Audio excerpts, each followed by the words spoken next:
Hey dear students, I hope you all are doing good and must be enjoying your life. Today we will discuss about different color tests that are used for identification of drug. This is a very important portion of forensic chemistry and you could study it for different fields as well. First we will discuss about the Delhi test. This test is basically concerned about the detection of barbiturate. It is a kind of presumptive test.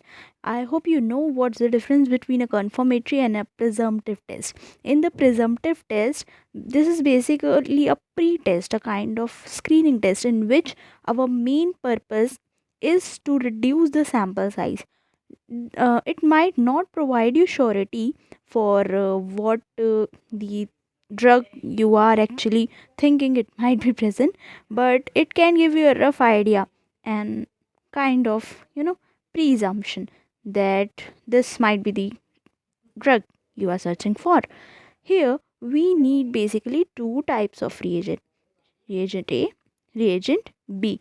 Reagent A comprises of zero point 0.1 gram of cobalt 2 acetate, that too in 100 ml of methanol. Okay, then the glacial acetic acid, let me remove it.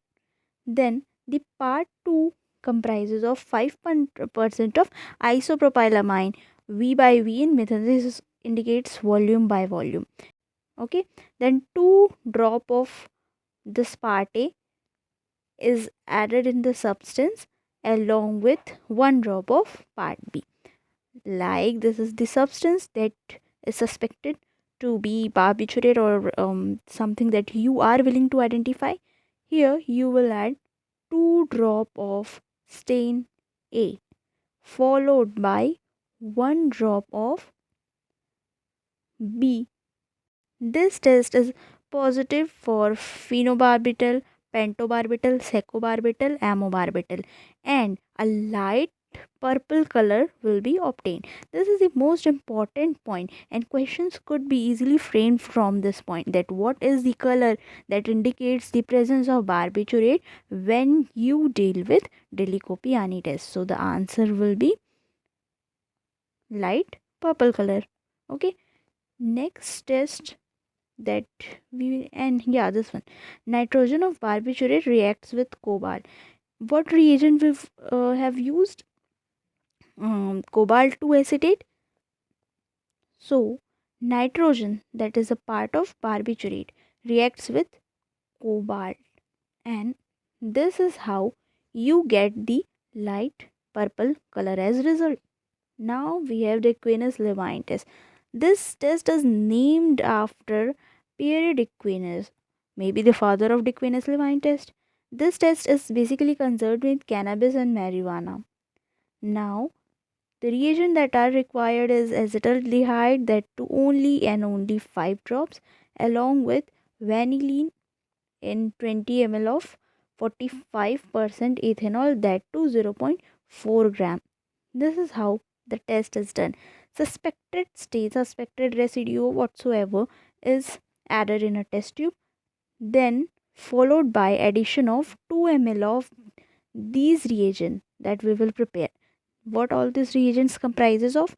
The 5 drops of acetaldehyde and somewhat zero point 0.5 gram of vanillin along with 20 ml of 45% ethanol. Then after addition of reagent to the test tube, we are required to shake it for a minute.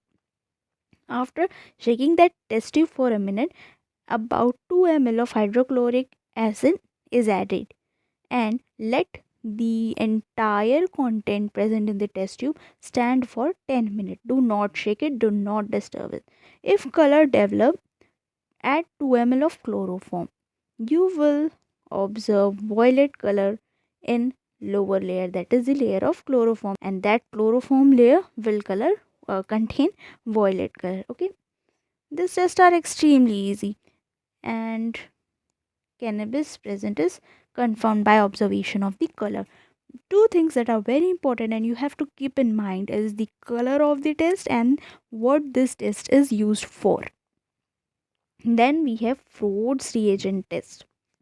The reagent test, Frode's reagent test contain 50 milligram of molybdic acid or you can take sodium molybdate, then 10 ml of hot and concentrated sulfuric acid. Concentrated sulfur, you can use hydrochloric acid as well. Then the suspected material is taken on a spot plate. For an example, this is your spot plate. You will take the suspected material, add few drops of Frode's reagent, the reagent that we prepared using the following content. Then brown color will be observed. It indicates the presence of mescaline, and then brown to purple color change indicates presence of MDMA. If you observe brown yellow color, then this is basically the confirmation for amphetamine, whereas presence of opium alkaloid is indicated by its change to violet color. Then the violet color will be changed to green, and finally a blue color will be observed. That indicates the presence of ergot alkaloid. Okay, I hope this much point is clear to you. Then we have this Marquis test. Marquis reagent is prepared by taking 1 volume of formaldehyde in 9 volume of concentrated H2SO4.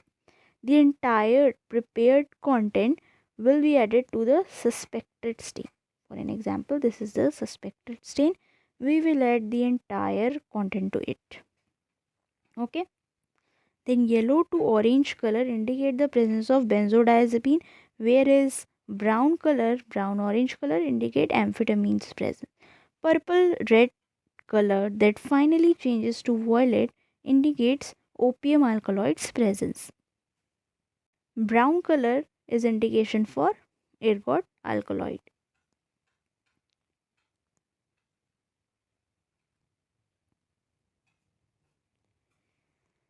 I hope these tests are extremely clear to you. There's nothing which I could explain in this test because they are just something that you have to memorize. Questions are directly asked from the colors that will be observed, or the test, or the drug the test are concerned with. So these are the type of questions that are mostly framed from this topic. There is not much that could be explained to you except the names of reagents which are rarely asked. In next lecture, I will prepare a part 2 of this lecture as well. We will learn about von Archive method along with Josemann's test and much more tests like that. I have prepared the notes for you, so take screenshot of the notes. Thank you so much.